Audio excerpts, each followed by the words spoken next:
Hey, Star Wars fans, welcome to the Credible Nerds podcast. My name is Justin, and I'll be your host for today's rewatch review show for The Mandalorian Season 2, Chapter 10, entitled The Passenger or Passenger? Let's say Passenger.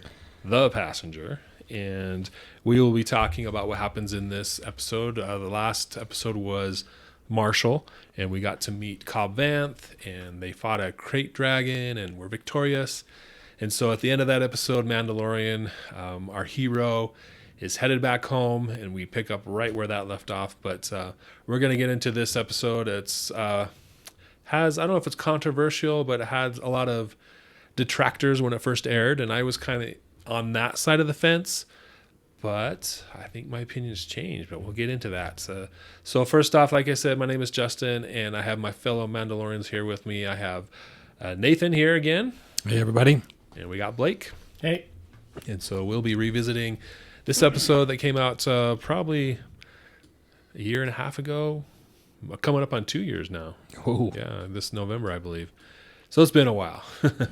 And we're just getting back to it. But I watched it earlier today, and like I said, I have a different take on it now.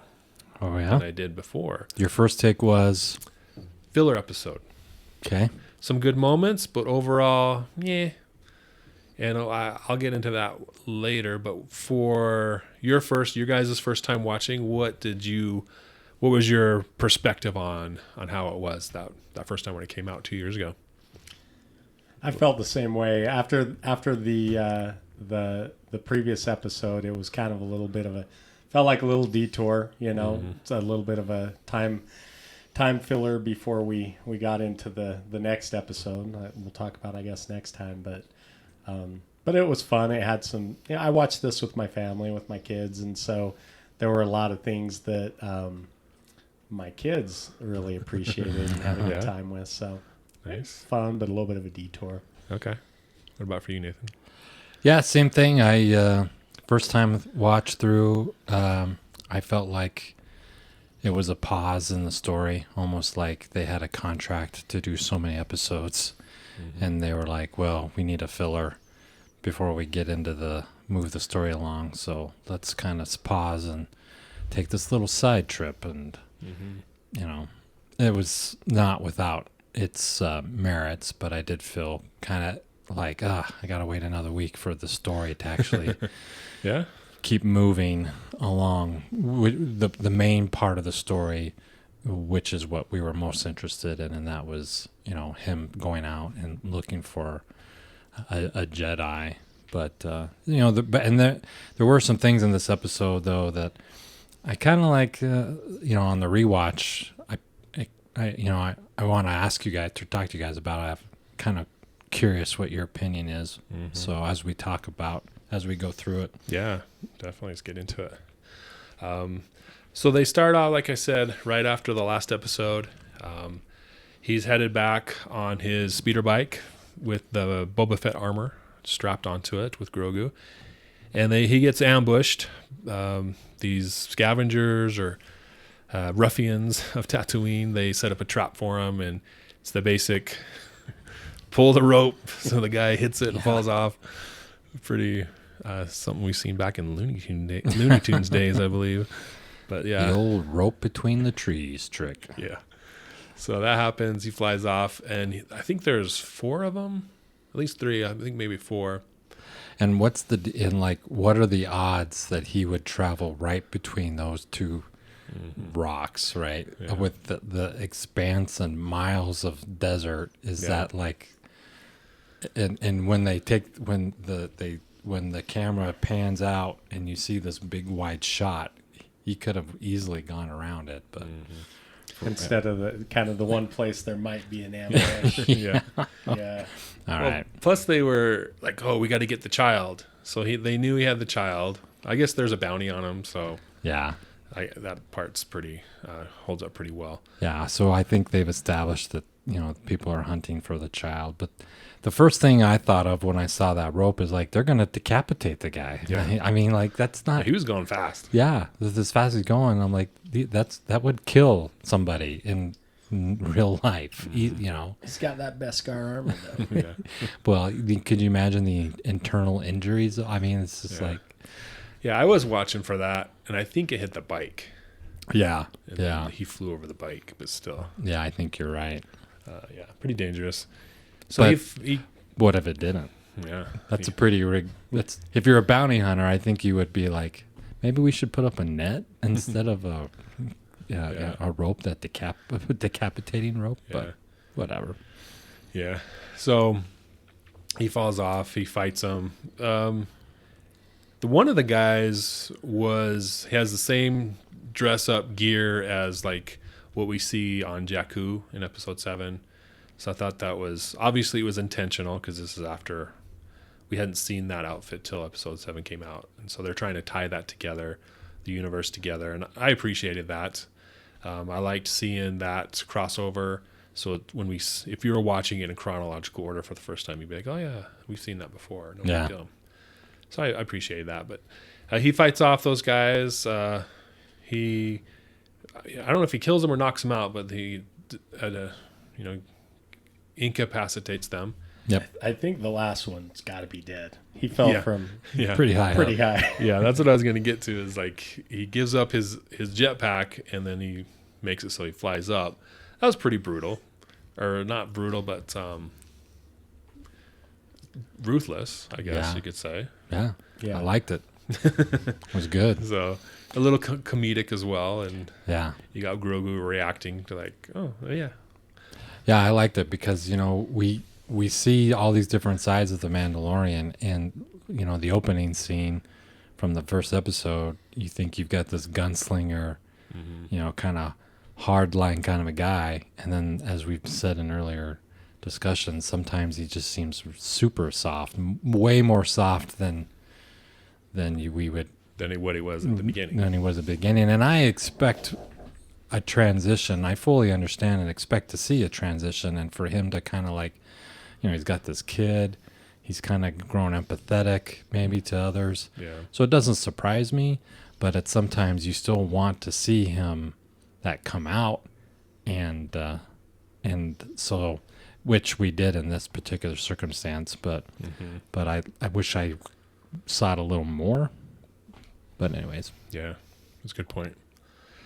So he's able to defeat them. They take off, head back. He walks back to Mos Eisley. yeah, And the only thing they showed like a montage of him crossing the dunes and all that. The only thing I could think of is, man, that's got to be hot in that armor right, with that sun. It's like, and carrying the other armor. yeah, carrying all Carrying this the stuff. other armor. Yeah. Yeah. So And there's not a radio in that helmet or like yeah, transmitter. transmitter. Like, hey, Hey, Billy Moto, come get me. yeah, like speeder bike. Is there an Uber here on Tatooine? Yeah. Yeah, AAA or Little something. help? yeah, right. So he walks back. Kudos to him. Survives it. I guess if C-3PO can do it, he can do it too. Yeah, But so he heads to the cantina, the famous cantina from episode 4. yep, It's back to its lively ways from the last time we saw it in the first season. You got some aliens in there. People are having a good time drinking. He comes up to Pelimoto. She's playing sabacc with Dr. Mandible, is what she calls him. And he's like, hey, I came back, defeated the crate dragon, just kind of drops that casually. And she's like, oh, is that all? yeah. That was great. So, Was that all you had to do? yeah. She was interested in the meat, though. Yeah. That must be a prime cut. Yeah. And then they showed it roasted on the spit later. It's like, dang, that does It look did good. look good. Yeah, So I wonder what that tastes like. So anyway, he tells her, hey, I need to get somewhere. This Mandalorian doesn't know anything. He's not even a real Mandalorian. yeah, And it just so happens that Dr. Mandible has heard of someone who knows where the Mandalorians are, the Yeah. closest ones. And so, But let's pause for a moment. Yeah. I want you guys to clarify. So, in the previous episode, he's looking for a Mandalorian, right? Mhm. He goes to Tatooine because he's heard there's a Mandalorian out in this town. mm-hmm. The name escapes me. He goes out there. Does he even ever ask him? He runs into the sheriff, and he realizes he's not a Mandalorian, and then the whole episode is about him getting the armor back from him, and then in this agreement with the Krayt Dragon, I does he just assume he must not know where a Jedi is because he's not a real Mandalore? Because he never really asks him, "Do you know where any Jedi are?" Right. Which was the whole point of him going out there. Yeah. I mean, am I right? Does it even come up in that episode? So he goes. So that whole thing was kind of pointless as far as that goal is As far as concerned. gaining information. So Yeah. he comes back and he's like, "Well, that didn't work." And now he's in the cantina, and she's just like, "Well, here's a guy right here." Yeah. It's just kind of He like, knows something. he knows something. Like, well, could have Yeah. saved me a Could trip introduce me to him before a couple he's weeks ago. Yeah. right? And the other thing was like, can you his buy-in, right? Oh, yeah. She's like, can you? He's got information, but only if if throw in his buy-in, and he's doing really well, by the way. And he's like, how much? And it's 500 credits. So he's just like throws it in, and she wins. So did she just Scammed him. scam Yeah. the Mandalore Hustled him. out of 500 credits because Yeah. she knew She she knew. was going to win? So he had the idiot's array. Right. One of the best hands in Savak. So it's kind of like, well, I mean, I don't know what to think about that. Yeah. She totally just scammed the Mandalore out of 500 credits. Yeah. And isn't she supposed to be like his friend? I don't She's know. a pretty consistent babysitter, though. Yeah. Maybe. She Yeah. wants to get paid for her services. That's right. But this is one of those moments that I always expected the Mandalore to be like, I got a new proposition for you. How about you tell me what I know and I don't blow your head off? Yeah. Right? Yeah. I mean, I don't think that would have been completely out of character for him to. That would be the ruthless Mando. Yeah, and I don't think he really would have done it, but I don't know that the Dr. Mandible. Mandible. I don't know that he would have not known that and just said that, right? Right. So that whole scene kind of bugged me because I was just like, I don't see him doing this, but Throwing anyways, the buy-in money. yeah, throwing in the buy-in money, getting scammed out of $500 After walking across the After- desert, yeah. Maybe all he of was that, just tired and was like, whatever, bro. whatever. Yeah. Here you go. Yeah, or him even saying like, "Hey, you just scammed me $500. You just scammed me out Yeah. of 500 credits." I can see him reacting after the fact. He'd be yeah. like, hey, what's up? You knew you were going to win? Yeah, I mean, he's just like, it doesn't even come up. So that whole interaction, fun, but I was just like, I would have probably done it differently. Yeah. So back to the Cobb Vanth thing. I think when they were riding off to find where the Krayt Dragon lives, and he was telling him a story of how he found the armor, he kind of realized, okay, this guy is not the Mandalorian. He's Yeah. not going to know Yeah. where others are. This is just Yeah. a small town Yeah. marshal that, yeah, So I think fell into they didn't this. come out and say it, but that, Yeah, yeah. So yeah, I get that, and I can buy that. I'm fine with that. yeah. So she gets the info from Mandible that he's got to take a passenger, hence the title of the episode, Yeah, to another system, another planet in a nearby system. And he's not like, I'm not a taxi service. right. And then she's like, well, that's the only way you're going to, get the money or whatever. So he comes up with this plan that he's going to transport her, but he can't do hyperspace because it'll kill, because this person is a frog lady. Yeah, They call her the frog lady. I don't know if there's like an official name for her. Let me see. They call her, I think, the frog lady. they do. Well, all I know is that when you watch it on captions, when she speaks, it says frog lady. and then, which again, I don't know. There was a couple things like he's like, I don't know what you're talking about, and then later in the episode, he's just like, I don't speak frog. And I'm Yeah. like, oh, so now frogs exist in the Star Wars universe? Yeah. I'm Well, like, actually, they do. Yeah. Not to be a Star Wars nerd on you, but I'm going to be. Yeah, no, I want to hear it. In the Empire Strikes Back novelization, Uh-huh. there's a mention of a duck Oh. and a frog. So that's kind of one of the things I want to talk about is just kind of like the crossover in the Star Wars universe to like common phrases or items, persons, places, things, I guess, nouns that exist in our world that simultaneously exist in the Star Wars universe. Yeah. Sometimes it doesn't bother me, and it's really never bothered me before.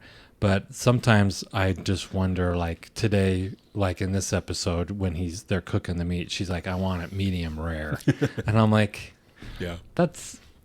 I don't. That was like I didn't like that. I'm like, Well, yeah. Where's the line? yeah, Because you got to call a shirt, yeah, a ship, Yeah. train, a train. You know, where do you draw that line? That's a good thing to think about. I don't think, like you said, it's not that big of a deal, no, but I feel like I've got enough to learn yeah, watching, these expansive universe yeah. You type gotta learn about adventures. Jedi and all these different names. I can't learn how to reference the cooking of meat too. I don't Yeah. think. and I'm not expecting them to say a different thing. It's just kind of like, I like it. Hey, I like it cooked. I like my meat cooked, but for her to say medium rare, maybe it's just because I like my meat medium rare or medium, so maybe it touched a nerve. But Yeah. I'm like, Medium rare. Medium. That's not done enough. That's my thing. that's my thing. Yeah. Yeah, that's a good point. Yeah, I was just curious. That's fun, cooler talk. That's what I always refer to. It's like, yeah, does it matter? No, but let's talk about it. yeah. Because I'm like, what's how familiar do we bring in, our universe's descriptions and names of things into this universe? I mean, obviously they're walking around speaking English, right? Yeah, So yeah, where do you? Obviously, you got to draw the line somewhere. But I don't want it. I don't want too many things to be too familiar. And Frog Lady was to me like, it's pretty earthy. yeah, I wasn't a fan of the Frog Lady. Yeah, And when he's like, I don't speak frog. Well, and plus he's like, do you speak Huttese? yeah. And then later on, he just says, I don't speak frog. I'm like, well, was that a miss on their part? I don't know. I think they're going for the humor, and Yeah. that's what they Yeah. used. But so she's got to transport her eggs to this planet so her husband can fertilize it, which is a whole visual I did not want. Right.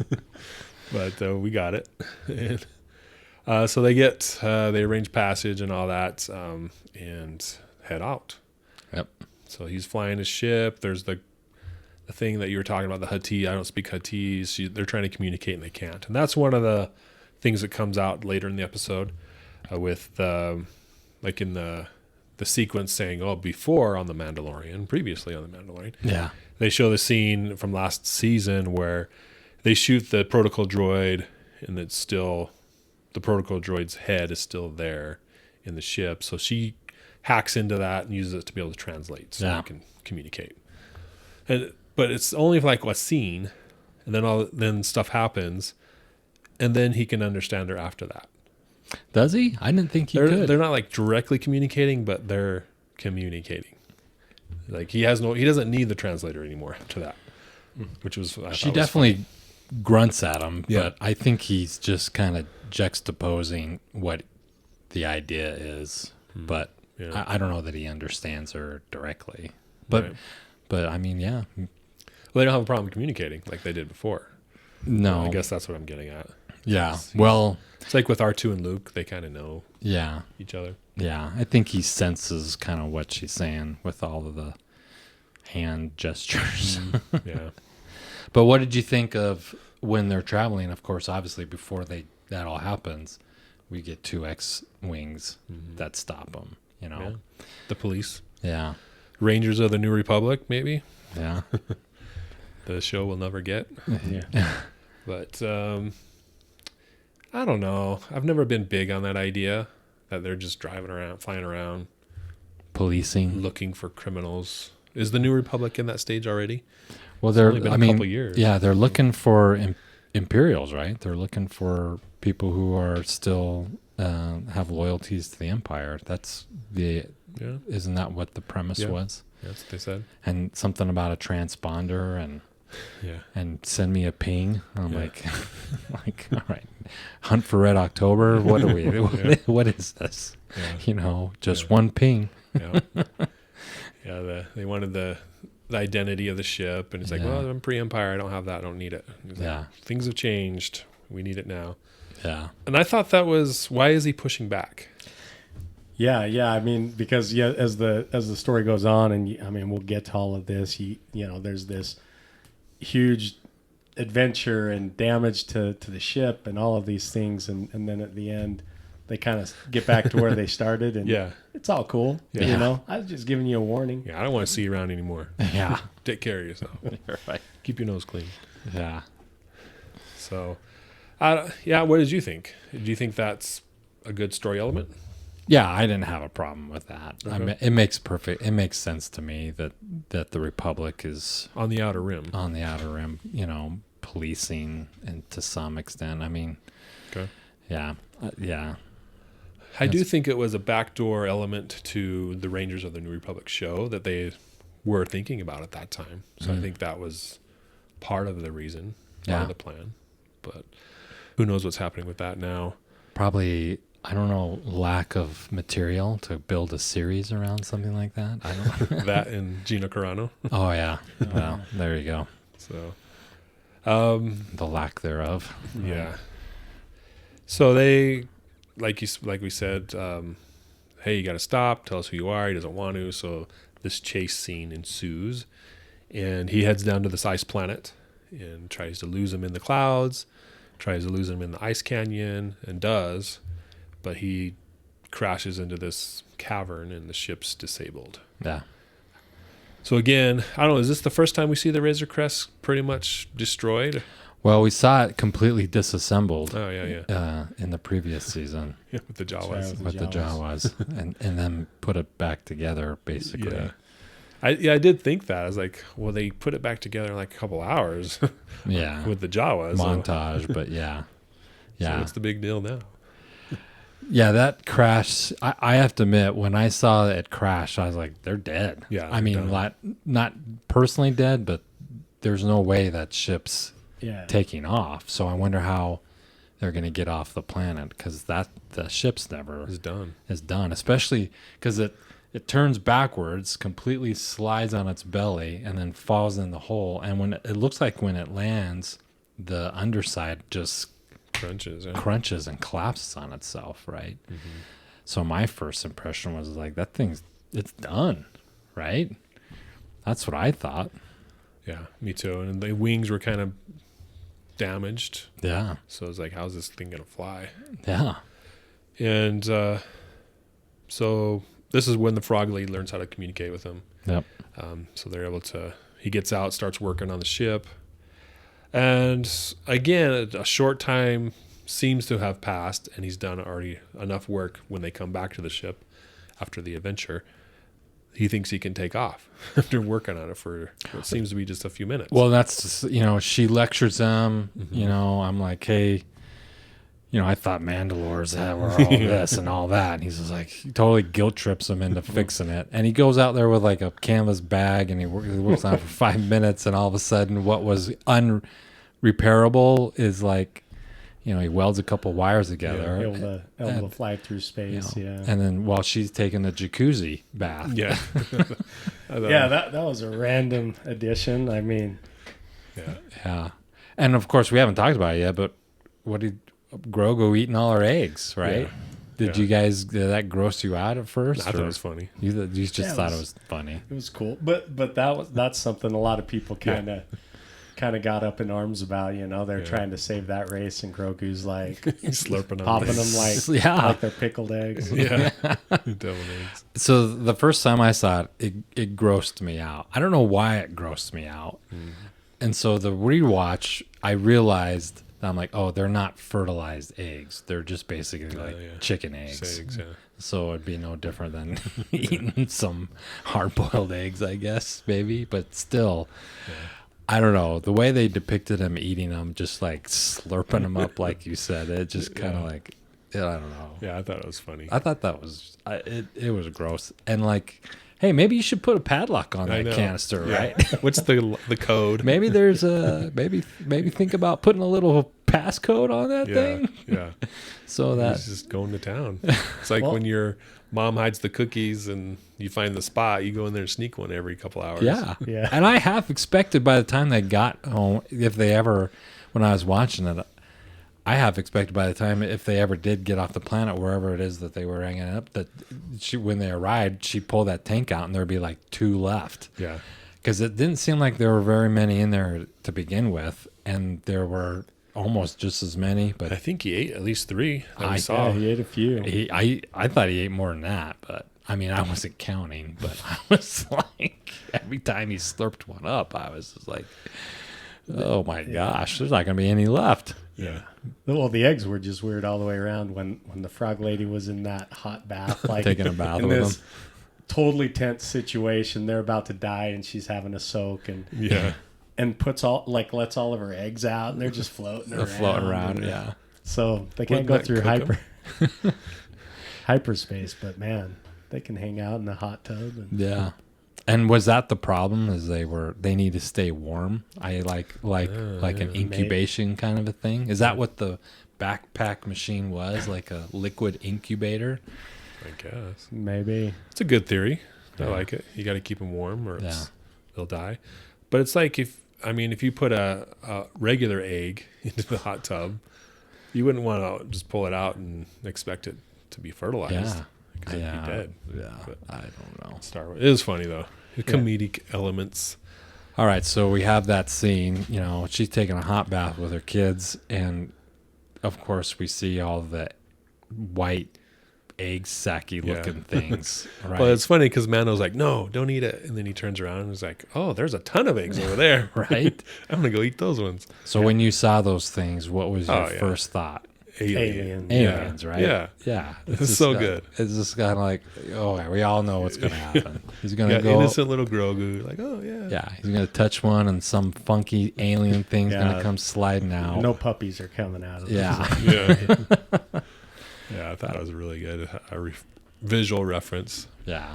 And even it's also related to concept art from, again, Empire Strikes Back on Dagobah. There were supposed to be those creatures there, Oh, yeah. but they didn't use them. Yeah.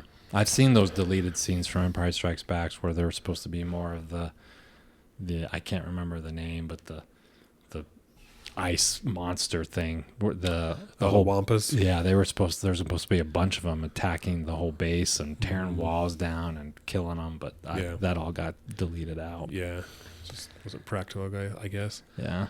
So, again, they reused some concept art from the past, original trilogy, and I think that's what it brings that vibe, that original trilogy vibe into the show without actually, explicitly stating like, "Oh, here's a Wampa that you saw in episode 5," or Yeah. something like that. So it's not like slap in your face. It's just these subtle things that Yeah. come across that are really good. It would have been cool to have seen a Wampa. Yeah, Actually. that's true, yeah. I actually probably would have liked that. Probably more than Like a dead Wampa that the spiders ate. or maybe there is one and they're fighting it, and then it like turns and runs away, and they're like, "Yeah, we defeated it," and then they turn around and see a horde of spiders chasing after them, and you're like, that trope, something like that. That would have been kind of been fun. But what did you think of the ice spiders? Were you? I mean, I guess we call them that, but Yeah, that's what I called them. yeah, they were all. What do you think, Blake?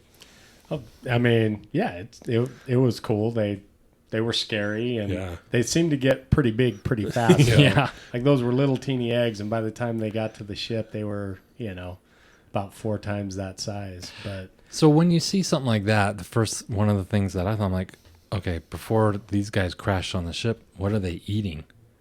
What are they living off of? Because it's just an ice planet. Yeah. And I don't know, maybe I should think about things too much. I'm like, Well, how are all these things alive and running around? There's no food anywhere, Yeah. right? That we know of. Right. Well, the spa thing, the hot tub thing, looked like it had been built. Did it? Well, yeah, in my mind, Oh. because it had a barrier, like a rim, to hold the water. I thought it was just like something you see at Yellowstone National Park, some natural. thing, but Well, it was pretty circular, right? it was, yeah. And maybe that was just the set design or whatever, but maybe it's a trap. Right? Maybe. They stay there because people or creatures like, oh, sweet, I can warm up here in this cold planet. You're saying they built a jacuzzi to trap Yeah. people. Yeah. You know what gets people here? It's jacuzzi tubs. Well, it worked for Frog Lady. It Little did. bed and breakfast. Yeah. So, but yeah, I thought it was the ice spiders are super creepy. First you have Grogu eating one, and you're like, ugh, Yeah. that's nasty. That He's all what won't crunchy. that thing eat? Yeah. I'm starting to get a little weary of him. I know. Then what has he got? Lizards, spiders, eggs, Yeah. frogs. But so then you see like the little ones, and then you see a little bigger one, and like Yeah. Blake was saying, they just get bigger and bigger, and then there's this huge monster one chasing them. Yeah. Which it just made me think of Harry Potter, that spider chase Oh, scene. Yeah. You know, they're in the cave. I'm like, I don't know. Mm-hmm. Then you have Mando shooting them, they dissolve into this green goo, which is Yeah. pretty cool. Yeah. Then Frog Lady, she like runs on all fours. That was weird. Yeah. Yeah. I knew she was a frog lady, but that still surprised me. Like, what? She's jumping like a frog. Oh, yeah, she's a frog lady. You're a Frog Lady. Yeah. So they make it back to the ship, and chaos ensues. They start tearing about the ship, and he's trying to fend off. I like the flamethrower idea that he used. That I was did pretty like sweet. that. Yeah. I don't Well, and I was like, why doesn't he use his flamethrower? Yeah. A lot earlier, you know, but then he whipped it out. should have used it more. Yeah. It doesn't last very long, though, right? I mean, it seems like there was an episode, and maybe I'm thinking ahead versus behind, but it seems like there was a time he used it, and it only had and it was pretty short lived. Like with the fuel for it doesn't last very long. That's But a good point. It's got to be fueled by something. yeah. So they get to the cockpit and hold him off, and then the big one comes and starts attacking him.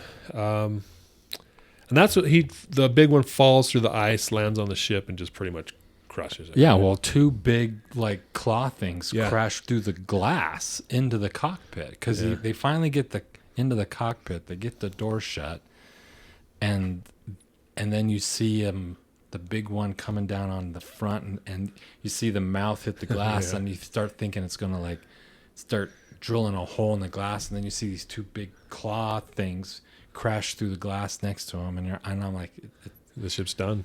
how is this? Yeah, I'm like, how are they going to get out of I this? think that's the joke for this season is how can we really destroy this thing but still make it fly? Yeah, Yeah. This happens 2 or 3 times yeah, this season. but yeah. So keep going. So then that happens, and then Then you hear blaster fire, and those 2 Republic soldiers, pilots showed up and, fight them off, kill the big one and a bunch of the little ones. And they come out and talk. And like you said earlier, Blake, like they just gave them a warning. yeah, I don't know, man. and I half expected when they panned out that they would be in their cockpit using the ship blasters me to too. kill everything, but they're using rifles, and they're like Pretty accurate. pretty Accurate. dang They accurate didn't- with those things. That's the one thing that didn't damage the ship, you know? Yeah. It was And I'm like, did they use the rifles on the big mom spider? Maybe. Because No, I'm I like, think they used the X-Wing. Because when they first showed up, I did hear X-Wing blaster fire. that's what I thought too. Okay, But yeah. then when it actually shows them, the cockpit's open and they're standing there picking them off, and I'm like, did they use their rifles to shoot that thing? Because it only took 1 or 2 shots and that Yeah. thing was dead. But I was like, I don't know. Yeah. Yeah. So all the spiders are dead, and then he's able to put the ship back together. Whatever.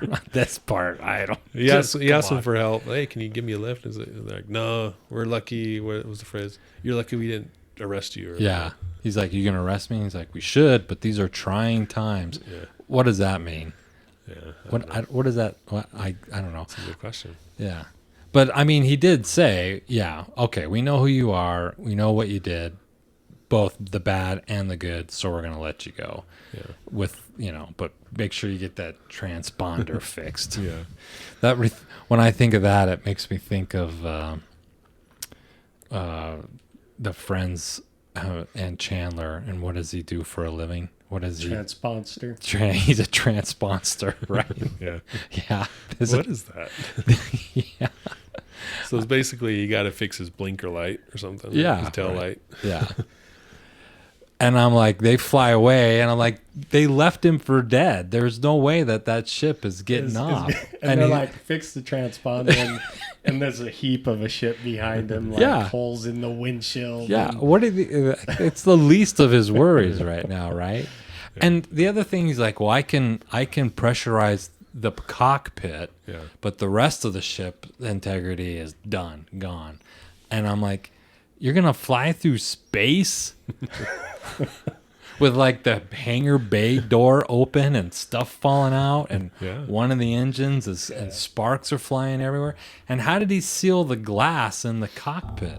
Because they did show those two claws things Going into the cockpit. going Just like- into the cockpit. Just like cardboard, like people do with their cars, probably. Yeah. Duct tape. Duct tape on the window. I'm like, and he's like, well, I'm going to pressurize the cockpit. It's going to get cold, and we'll be able to limp, And then it goes to take off, and I'm like, Why didn't they do that earlier? yeah. I don't know, this one. I was just like, Yeah. So that has those questions. I struggled with this one. Yeah. But for me, I liked it better the second time. Yeah. Partly because, like you said, the first season starts off, or the first episode of the new season starts off awesome. You got this big event, Yeah. big fight. Boba Fett's armor's in play. You see Boba Fett on Tatooine for a second. So you get all these expectations, and then it's just like, oh, I'm gonna go fly my ship. So initially, it's just a letdown. You're just like, oh man, what is this? This episode, yeah. And as you watch them, you realize, okay, there's, in a sense, the previous episode, they had to figure out a way to get him to get Boba Fett's armor, Right. and that was really the point of that episode, right? Yeah. And then you see Boba Fett at the end of that episode, Yeah. standing there looking at him. So a lot of these episodes are kind of setting things up. Mm-hmm. And they move the story along a little bit, but of course they're also setting up things that and they're setting up things that we want, that we're looking forward to. And at the end of the day, I didn't hate this episode. It was entertaining, and it's fine, but I just like, this is ridiculous, and we haven't even gotten to the end yet. Yeah. Yeah. Well, I enjoyed it because there was a lot of character moments, like small character moments. Like, oh, that's cool. I didn't notice that before. And I think when they were taking off, the Mandalorian said something along the lines of, "Wake me up if the door comes off of its track," and then he says, "Just kidding. If that happens, we'll all be dead." Yeah. So it kind of gave us a chance to get to know his dry sense of humor, and it's kind of that rough Western hero, anti-hero that True.